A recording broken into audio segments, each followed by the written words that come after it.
My father served as a deputy sheriff in the late 60s and early 70s. That was something I wanted to do. I reckon that most young men look up to their fathers, which I did, and I knew that was something I thought was real neat and real cool, that my dad had a blue light, and my dad could talk on the radio, my dad could go to the office and wear a badge, so. I don't know why, I was just interested. I didn't have a certain event that made me decide that that's what I wanted to do. But grew up on Henry Clay Street behind the Shelbyville Fire Department. Spent a lot of time down there.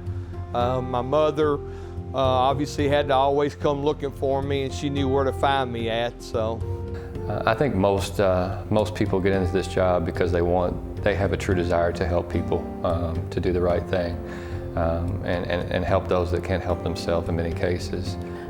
It's the personal satisfaction, and that's why we do it. No, it's not for the money, it's for the personal satisfaction of being able to help others.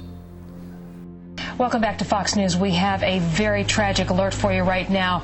An incredible plane crash into the World Trade Center here. Like at many others in America, I sat there and watched the TV all day and just sat there and couldn't believe what I was seeing. I didn't live in New York. I wasn't in those towers. I wasn't having that going on. I wasn't at the Pentagon. I wasn't out in the field. I wasn't where these events were happening, but it was like they were happening to me because they were becoming personal. And I remember just the helpless feeling that I had being here and not being able to go help, because you realized very quickly the magnitude of what was going on. And for me, the responsibility I was carrying here kind of elevated at that point. I realized this is big, and it's going to be a big thing. You can't help but tear up and remember that day. I don't think it's something that will ever be forgotten from anybody that was alive during that time.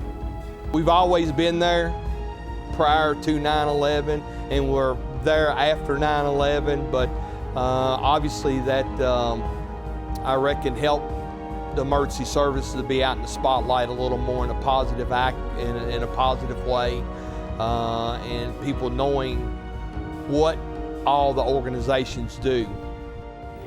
Well, we have an awesome community, and we've always had community support, or I feel like we've had a lot of community support. we've got a great cadre of volunteers, professionals, the whole gamut that work together to make sure that this community is safe. And so I think the community in Shelby County does embrace the emergency services and should be very, very proud of what they have within Shelby County. A majority of the public is with us. They're on our side.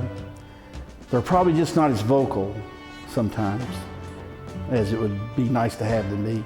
But yeah, we, for us, I know that group's out there, but yeah, we probably don't hear them as loud sometimes that we maybe like to hear them.